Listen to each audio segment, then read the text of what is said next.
Amigos, mi nombre es Ricardo Vázquez Kunze y este es su programa Pulso Parlamentario por Congreso Televisión y Radio Congreso. Ya vamos a tener al congresista de Fuerza Popular, Marco Miyashiro, general Marco Miyashiro, para comentar la excarcelación del terrorista Osman Morote Barrio Nuevo. ¿Quién fue Osman Morote Barrio Nuevo?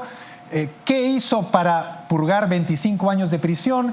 ¿En qué estado está el juicio de Tarata? ¿Y cómo va la organización de la Fiscalía y lo que tiene que ver con la policía? Nos lo dirá el congresista Marco Miyashiro. Vamos a una pausa y regresamos con lo anunciado.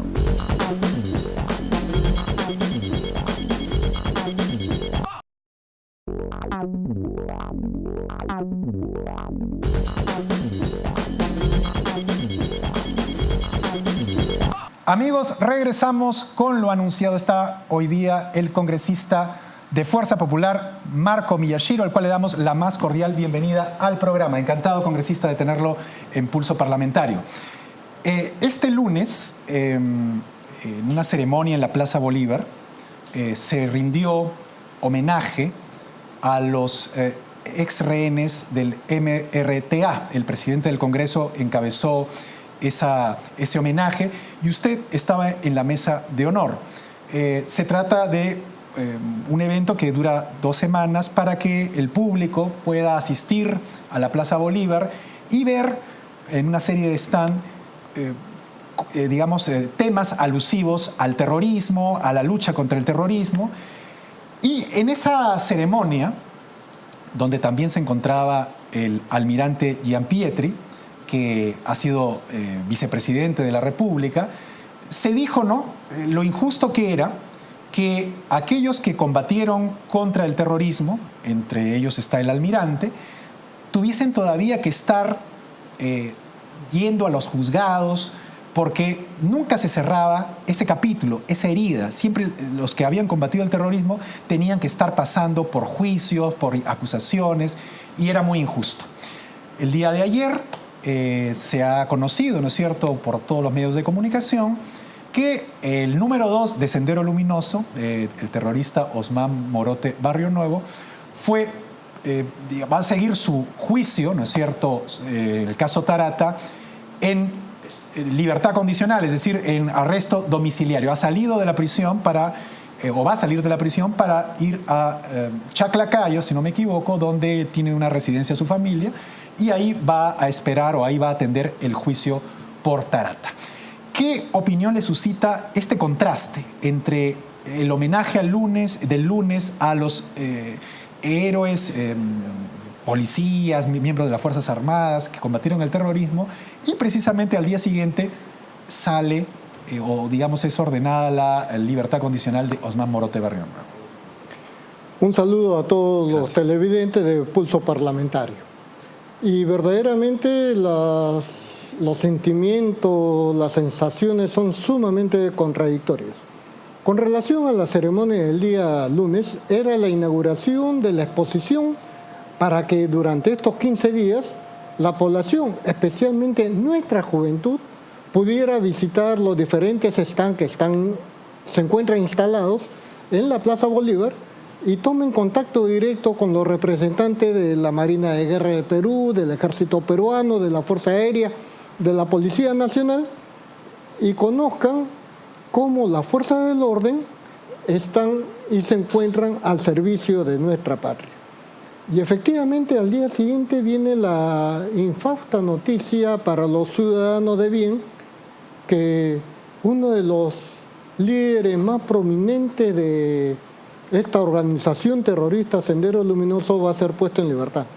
Pero no solamente él, sino también su secuaz Margot Lindo Gil y Obdulia Trujillo. Tenemos que saber... ¿Quiénes eran esos personajes? Claro. Tenemos que saber que Sendero Luminoso da su primera acción pública el 17 de mayo de 1980. Sin embargo, el año anterior, el 3 de diciembre de 1979, coincidentemente y lo pongo entre comillas, en el distrito de Chaclacayo, se realiza la clausura de la primera llamada Primera Escuela Militar de Sendero Luminoso. Es decir, aquellos que tenían una ideología, esos que persiguen el llamado pensamiento Gonzalo, ya se habían preparado para convertirse en una organización criminal en donde la muerte y la destrucción de nuestro país iba a ser cosa cotidiana por más de 20 años. Y este señor está saliendo en libertad. Ese es el número 2 de Sendero Luminoso, se dice. Sí, ¿por qué? Porque quienes conocen a Abimael Guzmán, cuando fue catedrático en la Universidad San Cristóbal de Huamanga, invitado por el padre de Osman Morote, se centra en la escuela aplicativa. Y ahí es donde capta a los estudiantes y también estudiantes secundarios. Y él mismo narra que 5 eran muchos dedos de una mano para decir quiénes fueron los fundadores de Sendero Luminoso. Porque fue toda una cúpula que, como las discusiones se realizaban en la cantina, eran conocidos como los chupamarus, ¿no? Y estos son los que forman esta organización criminal, que a lo largo de los 20 años, después de 1980, cometieron una serie de atrocidades, como los juicios que le aperturaron por la masacre o el asesinato masivo en Soras. Y bueno, he tenido la oportunidad de haber sido citado por la Fiscalía como testigo técnico el año 2018, mes de febrero, y verdaderamente me causa preocupación cómo se encuentra esos juzgados especializados, esos fiscales especializados, porque no me dejaron declarar, ya que el acta que habían levantado no guardaba relación con las preguntas que me estaban formulando. ¿Y sobre qué era digamos, por qué Era lo citaron? sobre la participación de esa llamada correa de transmisión. ¿Qué es la correa de transmisión? Es la forma como los internos en los penales se comunican con el exterior, sea a través de los familiares, sea a través de sus abogados defensores, pero que finalmente establecen que aquellos que están en prisión no están ajenos a la marcha organizativa de los que están afuera, de los terroristas que se encuentran afuera. Y perdón, una tingencia. Usted fue en calidad de testigo para explicar esa situación. Como testigo técnico. ¿Y cuál es la deficiencia que usted encontró en esa diligencia? Porque usted nos está diciendo que le causó extrañeza. ¿Qué es exactamente lo que falta o lo que de alguna manera está mal o que a usted le impresionó, por ejemplo, no gratamente? Me preguntaron, ¿qué conoce usted sobre la relación de la organización terrorista Sendero Luminoso con el tráfico ilícito de drogas? Y todos los abogados defensores de los terroristas dijeron, eso no está en el acta, por lo tanto no es procedente la pregunta. ¿Y eso no lo sabían los fiscales que le estaban preguntando? Sí, ellos son los que han levantado el acta. Por eso, entonces, ¿cómo explica usted esa contradicción? No tiene ninguna explicación, es simplemente deficiencia. Y quiero hacer otra aclaración también, porque una de las cosas que me molesta, me incomoda, es que cuando Sendero Luminoso ha estado activo, contaban con sus llamados abogados democráticos. Y estos abogados democráticos que iban a visitar a sus patrocinados en la DIRCOTE, siempre se jactaban. Todos van a salir libres porque nosotros, con las leyes que tiene este Estado, el Estado peruano, lo vamos a derrotar. O sea, es decir, hay una derrota jurídica también. Con las propias leyes. Por las propias leyes que existen. Y ve usted, Osman Morote, Margot Lindo Gil y otros debieron haber salido en libertad el año 2013. A eso le quiero preguntar, porque mire, yo ayer he visto, ¿no es cierto?, un speech de César Nakazaki, que es un abogado penalista. Él, digamos, ha hecho un spot digamos, él habla frecuentemente sobre determinados casos jurídicos y se pronunció sobre esto. Entonces, él dice, su idea es esta. La ley es dura, pero hay que cumplirla. Entonces, en el caso de Osman Morote, la libertad, no la libertad, sino seguir el juicio en arresto domiciliario, es decir, fuera de la prisión, se ajusta a derecho. ¿Por qué? Dice él, precisamente por lo que usted nos está diciendo y quisiera que nos aclare esa situación. Él debió haber salido en libertad en el 2013, porque la condena que tenía era de 25 años de prisión. Entonces, los 25 años se cumplieron en esa fecha. Pero le iniciaron un nuevo juicio, aparentemente tarde, ¿no es cierto?, que es el de Tarata, que todavía está, digamos, en pañales, en fin. Y por eso se logró, ¿no es cierto?, que el Estado le pusiera 36 meses de prisión preventiva. Esos 36 meses de prisión preventiva, dice Nakazaki, también ya se han cumplido. Entonces, otro juicio. ¿Qué cosa más se puede hacer para que dentro del Estado de Derecho, el Estado de Derecho no sea, pues, no se pueda decir que el Estado de Derecho está infringiéndose a sí mismo y se comete un abuso del derecho, porque ya con qué más argumento jurídico se podría retener a Osman Morote? Eso es lo que dice Nakazaki. Entonces, que el fiscal actuaba de acuerdo a la ley porque, bueno, en fin, ya no quedaba más espacio para seguir teniéndolo preso, ya se cumplió su condena de 25, ya se cumplieron los 36 meses, entonces lo único que quedaba era mandarlo, o dejarlo libre o mandarlo a su casa con arresto domiciliario. ¿Qué opinión le merece este razonamiento? Mire, el Ministerio Público es la entidad encargada de la carga de la prueba. La policía no puede actuar actualmente si previamente no hay un mandato escrito del Ministerio Público, de los fiscales. Entonces eso ha inmovilizado, ha paralizado y ha desmoralizado a la Policía Nacional.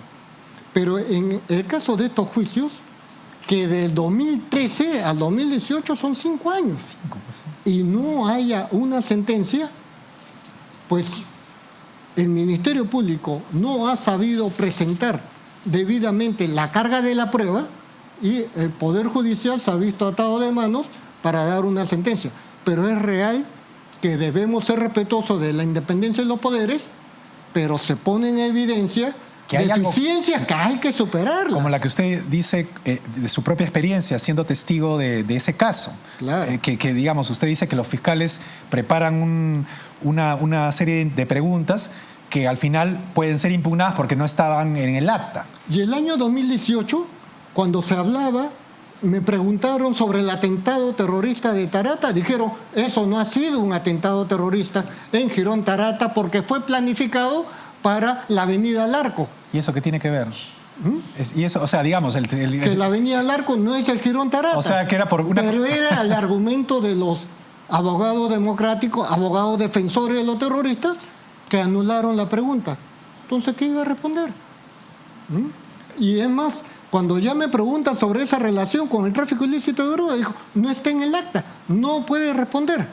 Y ahí, a Ismael Guzmán, groseramente, insulta a la Procuradora Pública de Tráfico Ilícito de Drogas y se retira.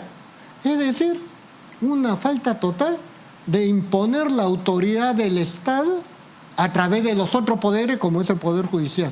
Ahora, congresista, ¿qué labor le compete al Congreso? Porque usted nos dice, bueno, mire, de acuerdo a las nuevas estipulaciones, ¿no es cierto?, la policía no puede actuar si es que la fiscalía no está, no ordena, en fin. Pero eso se basa en alguna ley. O sea, esa figura, ¿no es cierto?, se basa en alguna ley que evidentemente ha dado quien tiene que darla, que es el Congreso. Entonces, ¿cómo hacemos para solucionar esos problemas? Porque estamos viendo que eso no está funcionando. Entonces, alguna solución dentro del marco de la ley, y obviamente las leyes las hace el Congreso, debería hacerse para que las cosas empiecen a funcionar. Bien, yo quisiera hacerle un preámbulo muy pequeño. Sí, por supuesto. No me gusta ganarme a avemarías ajenas. Entonces, hay un grupo de oficiales de la Policía Nacional en situación de retiro que me están apoyando, no solo a mí, sino a varios congresistas, para modificar primero la Constitución y segundo, el nuevo Código Procesal Penal. En la Constitución, cuando se refiere, por ejemplo, las Fuerzas Armadas del Perú son el ejército peruano, la Marina de Guerra de Perú y la Fuerza Aérea del Perú.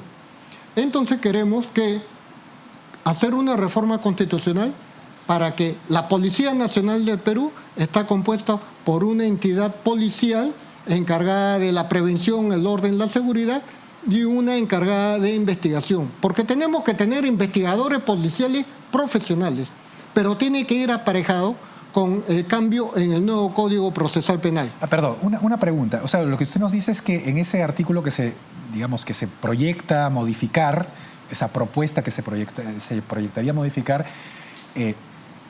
las Fuerzas Armadas también deberían estar, las fuerzas policiales también deberían estar incluidas como totalidad de las Fuerzas Armadas. No. En el artículo referido a la Policía Nacional, porque ahora se le reconoce como única. Pero ¿eso fue un error tenemos que hacer o no? Que haya 2 especialidades, que como se da en todo el mundo. Antes había la Policía de Investigaciones del Perú, la Guardia Republicana y la Guardia Civil. No queremos Civil. volver a eso. Lo que queremos hacer es que esta Policía Nacional del Perú tenga 2 grandes ramas especializadas. Imagínense usted, en Lima, la unidad élite, la unidad de alta especialización para investigar delitos es la DIRINCRI, la Dirección de Investigación Criminal. ¿Y cómo es posible que un ministro del Interior ordene a su policía que de 7 a 9 de la mañana esos policías especializados en investigar delitos van a hacer control de tránsito? Es absurdo, ¿no? Además es perder una gran capacidad de inteligencia en una labor que no tiene la estructura mental de un investigador.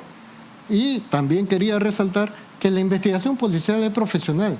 Por eso es que a mí me llamaba la atención cuando salgo como oficial de investigaciones que yo tenía que escribir, yo tenía que ir a ver el lugar, porque así nos enseñaron en la escuela.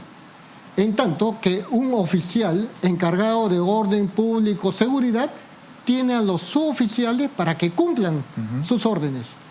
En el cambio, el oficial de investigaciones es el que ejecuta las diligencias, porque después tiene que presentar el documento que él mismo redacta ante la Fiscalía. Ahora usted va a una dependencia policial, me han robado. El oficial toma nota y no se mueve. Ni siquiera va a la escena del delito, porque tiene que transmitir la denuncia al Ministerio Público y esperar que por escrito el Ministerio Público le diga qué diligencia realizar. O sea, una tramitología que no ayuda a la solución de los delitos. Es que el ciudadano que va a una comisaría a presentar una denuncia espera que por lo menos psicológicamente recibir un apoyo para aliviar esa desazón que le causa haber sido víctima de un delito. Muchas veces quienes van a las comisarías y no entienden ese mecanismo nuevo, ¿no es cierto?, de que hay que pasarle a la Fiscalía el asunto y la Fiscalía tiene que ordenar, dicen la policía no hace nada, todos están sentados, yo le dije, hice mi denuncia y al final el policía no hizo nada. Pero eso no es así entonces, es que la ley obliga que, digamos... la policía solamente puede actuar en casos de delitos previa autorización del fiscal. No. Señala la parte operativa del policía. Esto pasaba en Colombia. Entonces, nosotros tratamos de imitar todo lo bueno que hay en otros países, pero no imitamos a Colombia, donde también tuvieron el mismo error que en Perú, pero tuvieron la sapiencia de decir, ¿no? Apenas recibe la policía, comunica al fiscal, pero ya está actuando. Y toda su actuación la declara en el proceso oral como testigo. Vale. Acá no se quiere quitarle nada a nadie. Pero conversaba con un especialista en derecho y me decía, mira, ahora el policía quiere convertirse en abogado. Y el abogado que es fiscal quiere convertirse en policía. ¿Dónde estamos? Cada quien en su especialidad. Por eso es que el Ministerio Público debe conducir jurídicamente la investigación policial, más no la parte operativa. Usted nos decía que le habían un grupo de exoficiales, lo estaban ayudando, ¿no es cierto?, para hacer un cambio constitucional. Después de ese cambio constitucional, ¿qué vendría para solucionar este problema? Vendría que tendríamos una organización altamente especializada para la investigación, que nos va a demorar varios años, y una que esté especializada en la prevención, la seguridad del orden público. Yo le preguntaría, y siempre hago esta pregunta, ¿no? ¿Qué es más importante? ¿Recuperar un vehículo robado o capturar a la banda de robacarros? Los dos son importantes porque si usted es dueño de un carro, quiere que se lo recupere. Pero el hecho de investigar y capturar a la banda de robacarros aminora permitirá la otra labor. Que no haya más robos de carros. Imagínense usted, ¿cuántas agencias bancarias, de cuántas entidades bancarias hay solo en Lima? ¿Qué es más importante? ¿Poner seguridad en las agencias bancarias o tener un grupo de alta especialización que pueda desbaratar la banda? Los dos son importantes. ¿Eso no se está produciendo ahora? No, porque se le da prioridad a que la foto esté el policía en la calle, aunque no haga nada. Claro, y las bandas siguen y las bandas siguen desarrollándose y siguen proliferando a tal punto que la diferencia entre el siglo XX, soy policía del siglo XX, y el del siglo XXI, el delincuente que antes tenía de 25 a 40 años, ahora tiene de 14 a 25 años. La situación es sumamente grave y todos permanecen como si no pasara nada en el país. Y le digo, una de las frustraciones que tengo es cuando fui viceministro, era el representante del Ministerio del Interior ante la comisión encargada del cumplimiento del nuevo Código Procesal Penal. Y en todos los lugares donde hemos ido, desde el norte del país hasta Tacna, había que modificar el Código Procesal Penal, pero la caviarada que estaba incrustada dentro del Ministerio de Justicia, espero que ahora cambie, no querían modificar una sola letra del nuevo Código Procesal porque era garantista. Yo no estoy en contra del sistema garantista, pero que se garantice al ciudadano, no al delincuente. ¿Desde cuándo, tenemos poco tiempo, 3 minutos, desde cuándo se operó este cambio que ha servido para mal? 2004. Durante el gobierno de Alejandro Toledo. Sí. ¿Cuánto demoraría, no es cierto, corregir este error, no es cierto, y que de alguna manera un cambio positivo empiece a tener éxito?